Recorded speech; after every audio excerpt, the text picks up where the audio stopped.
Hey, it's Maren, and this is the January 2020 monthly forecast for Cancer risings.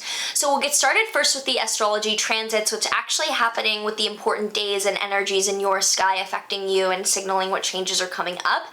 Then we will look at the tarot cards, the law of attraction cards, and round things out with guidance for taking with us to understand these energies.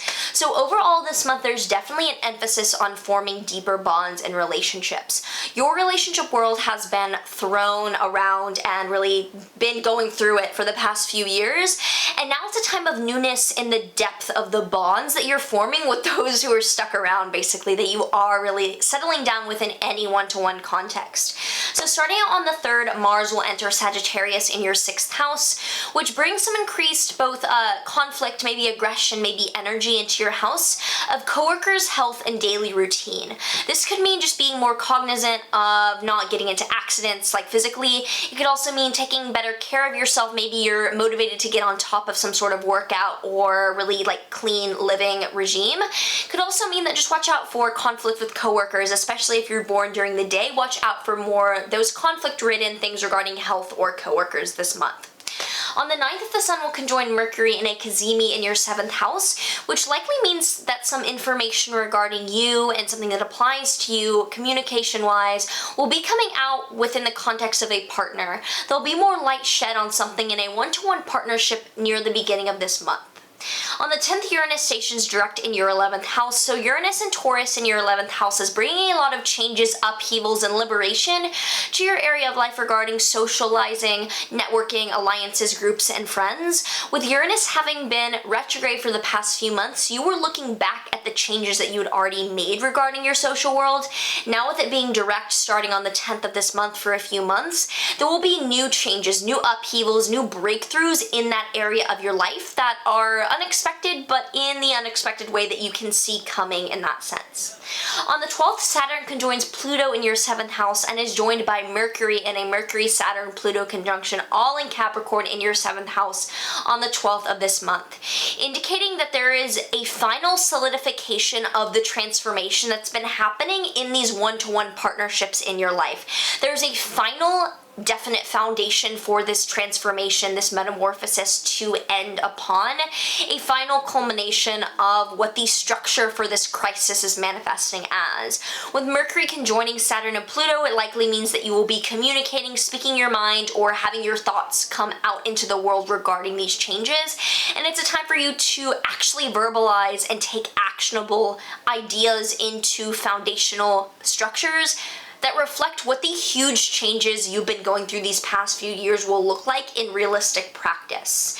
On the 13th, the Sun will actually conjoin this Saturn-Pluto conjunction as well, which means that you will be thrown into the mix. There will be illuminated egoic energy of you actually making your truth known through the way that these relationships are collapsing, basically to make room for the new, the more authentic, and the more grounded one-to-one partnerships in your life. And I'm sure you know this, as this is no surprise to you after these last few years.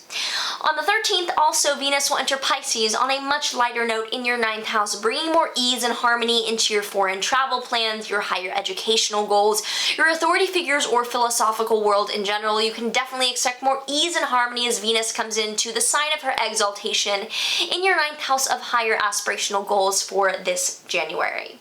On the 16th, Mercury enters Aquarius in your 8th house, and it will also square Uranus. So there might be some communication regarding shared finances that is upheavaled by some unexpected things going on in your socializing world.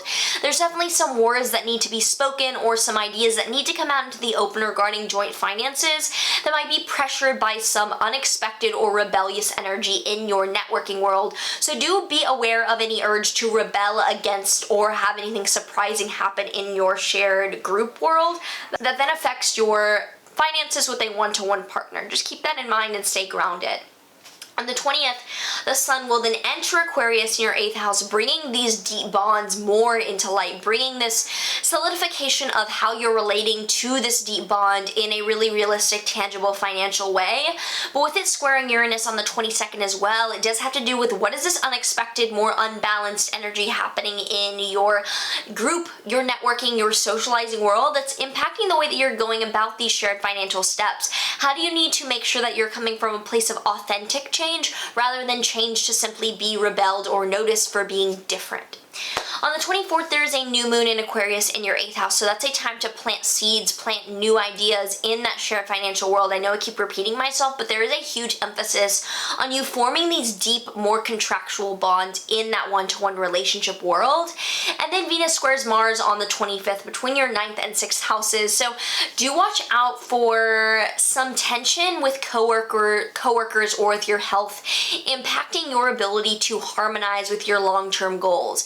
Getting really realistic on what the conflict is in your health or coworker world so you can most adequately pursue or harmonize your long-term goals more efficiently with your aligned self.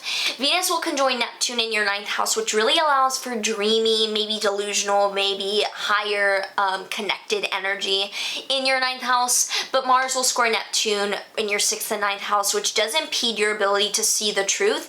Definitely might be a coworker lying to you or your health not really being fully understood by you or your daily routine not really accommodating for you healthily, that then impacts your ability to see what delusions could be in your dream world and then transcend them. So this is a month of acknowledging what deep bonds need to be formed to support the changes that you have made in your relationship world. So with that being said, let's look at what tarot card is coming through for Cancer risings this month. So what's really interesting is we have the Chariot reversed, and the Chariot is the sign or the card associated with Cancer itself. Cancer is the sign of the Chariot card in the tarot. And the Chariot has to do with your physical vessel. How are you taking care of what carries you through life? With an inverted, it's asking you to take responsibility for that. There is some 6th house worries, or not worries, but action going on this month that is asking you to get realistic and make changes into how you're caring for yourself. There's been a lot of focus on the other, and it's time for you to hone in on caring for yourself. Now let's look at a Work Your Light Oracle deck card to see what guidance is coming through for Cancer risings for the first month of 2020. Yes, just say yes. Maybe you're jumping into a deep bond with someone, you're starting a bank account, you're signing a marriage contract. Just say yes to it. You can say yes without needing that yes to be shocking or rebellious. You can just say yes for the sake of feeling aligned. Finally, let's pull a Law of Attraction card to see what attraction guidance is coming through for Cancer risings. Words do not teach, my life experience teaches. Words do not teach, it is life experience that brings you your knowing. Reflect into your past life experience and begin watching for the correlation between the words you are reading here and the life experiences that you have lived. Have you been mostly thinking, speaking, writing, and observing that which pleases you, or not? Maybe less talking and more action. There's a lot of communication this month. Make sure that that lines up with what will actually solidify the deep bonds that you feel highly connected to this month. So if this was helpful, if this resonated with you, let me know what's happening in your life as a Cancer rising. A lot of deep shit is happening for Cancer rising this month, and I'd love to know about that for you in your life. Like, subscribe, do all the things, hit post notes, and check out my private astrology consultations below because I would love to read for you. Otherwise, I will see you in the next month.